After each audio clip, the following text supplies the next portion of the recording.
Hello everyone, कैसे हैं आप लोग। आशा करता हूं आप हमारे वीडियो को लगातार देख रहे होंगे और अपने ज्ञान को लगातार बढ़ा रहे होंगे। आज हम लोग क्लास 12 के लिए परागकण की संरचना के बारे में विस्तार से देखेंगे। सबसे पहले हम लोग जानते हैं कि ये परागकण की संरचना का अध्ययन हम लोग कहाँ कर रहे हैं, पुष्पी पौधे में कर रहे हैं। वैसे पौधे जिनमें पुष्प पाया जाता है ना, उनमें यानी कि एंजियोस्पर्म आवृत बीजी जितने सारे पौधे हैं उसी को विस्तार से हम लोग आज पढ़ रहे हैं, परागकण की संरचना को। तो पहले एक द्विलिंगी पुष्प का रचना यहाँ बनाया गया है, जिसमें हम लोग देख पा रहे हैं कि कोई भी द्विलिंगी पुष्प अगर है तो उसमें क्या है, सबसे पहला तो एक पुष्प वृंत पाया जाता है, जिसके सहारे पुष्प जो है, एक डंठल है जिसके सहारे पुष्प जो है तने से जुड़ा हुआ रहता है। उसके बाद हम लोग क्या देखते हैं, अगर फूल है तो वह कलिका अवस्था में क्या होता है कि ढका हुआ होता है एक कवर से, जिसे बाह्य दलपुंज कैलिक्स है ना कहा जाता है। इसके एक यूनिट को पेटल्स कहा जाता है। उसके बाद हम लोग देखते हैं कि पंखुड़ी होती है, फूलों में रंगीन कलरफुल ढेर सारे रंगों की पंखुड़ियां पाई जाती है। ये पंखुड़ी जो है दलपुंज या कोरोला कहलाते हैं। इसके एक इकाई को पेटल कहा जाता है। ठीक है, इसके बाद क्या है तो यह जो है सहायक अंगों की श्रेणी में आते हैं। ये दोनों हमारे बाह्य दलपुंज और दलपुंज जो है वो हमारे पुष्प के सहायक अंग हैं। इसके अलावा इनमें प्रजनन अंग में दो हैं, एक एंड्रोसियम और दूसरा क्या गायनेशियम है ना। तो एंड्रोसियम जो हो गया वह मेल प्रजनन भाग हो गया और गायनेशियम जो है वह मादा प्रजनन भाग है। एंड्रोसियम यानी कि एंड्रोसियम यानी कि नर प्रजनन भाग के एक यूनिट को स्टामेन कहा जाता है और मादा के गायनेशियम के ढेर सारे यूनिट जो होते हैं सिंगल यूनिट को पिस्टिल या कार्पेल के नाम से जाना जाता है। अब हमें इन दोनों चीजों को अध्ययन करना है। ये तो बीच वाला जो आप देख रहे हैं इस तरह से है ना, बीच में आपका ये जो दिखाई दे रहा है ये वाला हिस्सा, यह मादा भाग है। इसके इस भाग को वर्तिकाग्र कहा जाता है। ये वाला हिस्सा जो हो गया वो वर्तिका है और यह जो है अंडाशय, और इसी अंडाशय के अंदर एक या एक से अधिक की संख्या में अंडाणु पाए जाते हैं और यहाँ पर अंडाशय की गुहा होती है, ओवेरियन कैविटी होती है, उसी के अंदर अंडाणु पाए जाते हैं। इसकी संख्या एक या एक से अधिक हो सकती है। अलग अलग पुष्पों में इसकी संरचना अलग अलग होती है। तो हम यहाँ आप देख रहे हैं क्या, नर भाग का विस्तृत वर्णन करेंगे, जहां पर हम लोग जान पाएंगे कि परागकण का निर्माण किस तरीके से होता है। तो सबसे पहले आप देखें कि नर भाग में क्या है, तो नर भाग में दो चीज हमें दिखाई दे रहा है। सबसे पहला ये वाला हिस्सा, यह पूतंतु कहलाता है। ऊपर वाला हिस्सा परागकोश या एंथर के नाम से जाना जाता है। तो आप नीचे वाले हिस्से को, ये डंठल नुमा रचना है, ऊपर जो है मेन रूप से परागकोश है। परागकोश को अगर हम लोग ध्यान से देखते हैं, काट करके देखते हैं, तो पता चलता है कि यह बीचों बीच से एक दीवार के द्वारा विभक्त होता है। वह पैरेन्काइमा उत्तक से बना हुआ होता है। यह दीवार संयोजी के नाम से जाना जाता है, करेक्टिव के नाम से जाना जाता है। अब इस तरह से हमारा एंथर जो हो गया वो एक बायलोब्ड संरचना है, दो लोब में बटा हुआ संरचना है। अब इस एंथर के प्रत्येक लोब के अंदर भी दो दो थीका चैम्बर पाए जाते हैं और यह जो चैम्बर है कुल मिलाकर के 4 इसकी संख्या हो जाएगी। तो यह जो है इसे लघु बीजाणुधानी माइक्रोस्पोरेंजिया कहते हैं और इसी के अंदर परागकण का निर्माण होता है। पराग की निर्माण की प्रक्रिया कहाँ हो रही है, तो इस थैली के अंदर हो रही है, जिसे लघु बीजाणुधानी कहते हैं। और इस थैली के अंदर बनने वाले बीजाणु को लघु बीजाणु या माइक्रोस्पोर या परागकण कहा जाता है ना। तो ये हम लोगों ने देखा, इसकी संरचना को देखा। अब ये जो है अगर हम मान लेते हैं इसको यहां से काट दिया जाए और काट करके अगर हम इसका अध्ययन करते हैं तो पाते हैं कि इसमें इतना सारा लेयरिंग के साथ ये पाया जाता है ना। तो ये लेयर को आप देखें, यहां से यहां तक ये जो लेयर हमें दिखाई दे रहा है इसे बाह्य त्वचा या एपिडर्मिस कहा जाता है। इसके बाद का सतह जो है वह अंतःस्थिसियम या एंडोथीकम के नाम से जाना जाता है और यहां से यहां तक की अवस्था को क्या कहा जाता है, मध्य परत कहा जाता है। तो 3 आवरण है जो हमारे एंथर के अंदर पाया जाता है या लघु बीजाणुधानी को कवर करने का काम करता है, यह 3 परागकण। तो यो आप कह सकते हैं कि ये तीनों सतह जो है इसे एंथर के सुरक्षा के लिए है और साथ साथ एंथर से जब परागकण बाहर मुक्त होते हैं तो पराग के डेहिसेंस में यह मदद करने का काम करता है। यह तीनों सतह को हम लोग देखें। उसके बाद बीच वाला आपका जो है वही लघु बीजाणुधानी है ना। और इसके अंदर जो भरा हुआ है वह क्या है, अस्पोरोजिनस उत्तक। इसके अंदर क्या पाया जा रहा है, तो अस्पोरोजिनस उत्तक पाया जा रहा है। अस्पोरोजिनस उत्तक के अंदर ढेर सारे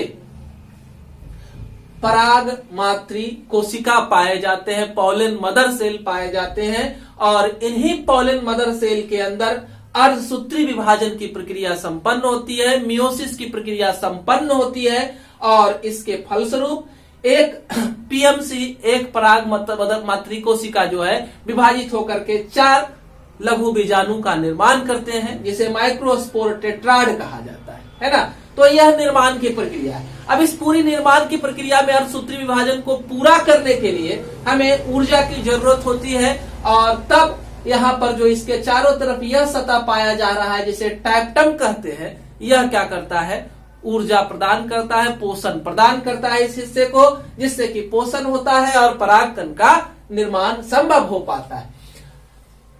जब परागकण बन जाते हैं इसके अंदर, तो ये कई जगहों से फट जाता है इस तरह से, है ना। और इस तरह से ये कई जगहों से फट जाता है। और फटने के बाद जो है परागकण इस सतह के ऊपर हमारे जो ये थैली है, एंथर है, परागकोश है, इसके ऊपर आकर के परागकण क्या हो जाते हैं, जमा हो जाते हैं, है ना। तो इस तरह से परागकण मुक्त होता है।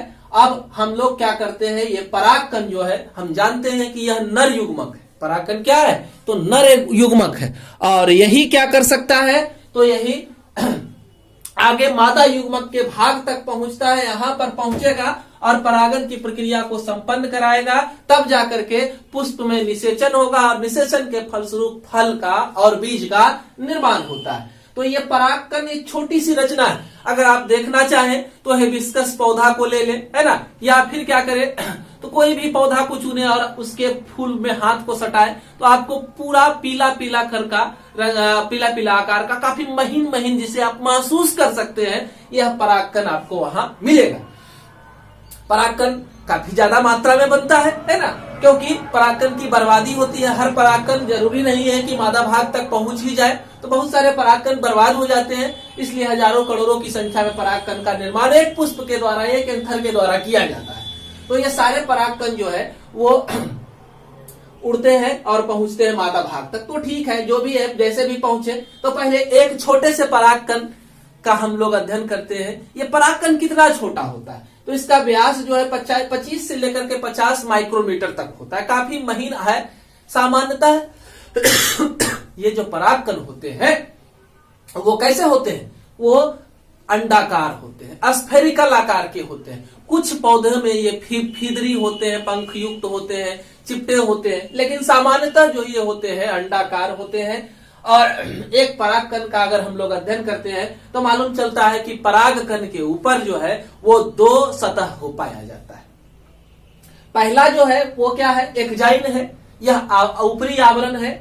और अंदर वाला जो है वो क्या है, इंटाइन। एक्जाइन जो है यह इसका कठोरतम कह सकते हैं, परागकण का हिस्सा है। इसका निर्माण एक खास तरह के रसायन से होता है। उस रसायन को अस्पोरो पॉलेनिन कहते हैं, है ना। ये रसायन क्या कहलाता है, अस्पोरोपोलेनिन। ये काफी अजीब तरह का रसायन है। इस रसायन की खासियत क्या है कि इसके वजह से पॉलन ग्रेन को किसी भी तरह का नुकसान नहीं हो सकता है। यह अस्पोरोपोलेनिन पराग को प्रतिरोधक बनाता है किसी भी कठोर अम्ल के प्रति, क्षार के प्रति। कोई भी एंजाइम इसको गला नहीं सकता है। उच्च तापमान पर भी हमारे परागकण सुरक्षित रहते हैं। तो ये सब सुरक्षा देने का काम किसका है, एक्जाइन का। उसके बाद अंदर वाला सतह जो है वो इंटाइन है। वो उतना हार्ड नहीं होता है, वो थोड़ा मुलायम होता है ना, क्योंकि वह बना हुआ किससे होता है और उतनी सुरक्षात्मक पावर भी इसके पास नहीं होती है। यह हेमिसेलुलोज और पेक्टिन से मिलकर के बना हुआ होता है। तो आपके मन में यह प्रश्न उठ रहा होगा कि आखिर इतना कठोर आवरण है, तो हमारे ये पॉलन ग्रेन जो है अगर पौधे के मादा भाग पर पहुंचते हैं तो कुछ तो हो नहीं सकता है। लेकिन कुछ होने के लिए यहाँ पर एक छोटा सा छिद्र मौजूद है, जिसे क्या कहते हैं, जनन छिद्र कहते हैं। और परागकण के अंदर का जो भी मटेरियल है वो इसी छिद्र के द्वारा बाहर निकल करके मादा भाग तक पहुंचता है। यानी कि एक्जाइन और इंटाइन जो है वो बाहर ही रह जाते हैं, है ना। तो ये जनन छिद्र है, जर्मपोर है, जिसके द्वारा ये बाहर निकलते हैं। अब अंदर की संरचना क्या है, परागकण के अंदर क्या होता है?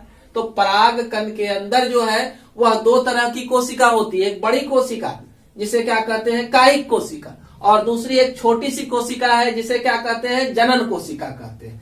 तो कायिक कोशिका और जनन कोशिका में क्या काम है ये समझना जरूरी है। तो कायिक कोशिका, जैसे ही परागकण यहाँ गिरता है, मान लो उसी जाति के पौधे के ऊपर अगर परागकण यहाँ गिरता है, तो ये परागकण के जनन छिद्र के द्वारा एक नली का निर्माण होता है जिसे पराग नलिका या जनन नलिका कहा जाता है। इस नलिका के निर्माण में हमारी कायिक कोशिका, वेजिटेटिव कोशिका का यूज होता है, ऊर्जा देती है इसे। बाकी जो बचा ये हमारा जनन कोशिका जो है, इसका केंद्रक इसमें उतरता है और यह विभाजित होकर के दो केंद्रक का निर्माण करता है। ये दोनों केंद्रक नीचे उतर करके अंडाणु तक पहुंचते हैं, है ना। तो यहां से आगे की निषेचन की प्रक्रिया में हम लोग पढ़ेंगे, तो यहां तक इसको पढ़े। अब एक चीज हमें और याद रखना है कि जो परागकण इंसेक्ट के द्वारा, वैसे पौधे जो इंसेक्ट के द्वारा, कीट के द्वारा परागित होते हैं, उस पराग के ऊपर ये जो हमारा एंजाइम है ना, यह स्पाइनी होता है, कांटेनुमा होता है, और इसके ऊपर एक चिपचिपा पीले रंग का आवरण होता है, स्टिकी होता है, और इस आवरण को पोलन किट कहा जाता है, जिसके मदद से ये क्या करता है, अपने पोलन ग्रेन जो है अपने आप को इंसेक्ट के पंखों से, पैरों से चिपका लेता है और स्थानांतरित होकर के जो है वो पहुंच जाता है उनके पास, और परागन की प्रक्रिया जो है वो अच्छे तरीके से क्या हो जाती है, संपन्न हो जाती है ना। तो ये तरीका है हमारा परागन को संपन्न कराने का। आपको इसमें कहीं पर दिक्कत है ना, हमें आप कमेंट बॉक्स में कमेंट करेंगे। वीडियो पसंद आए तो लाइक बटन जरूर दबाएंगे। धन्यवाद, हमारे चैनल से जुड़े रहें।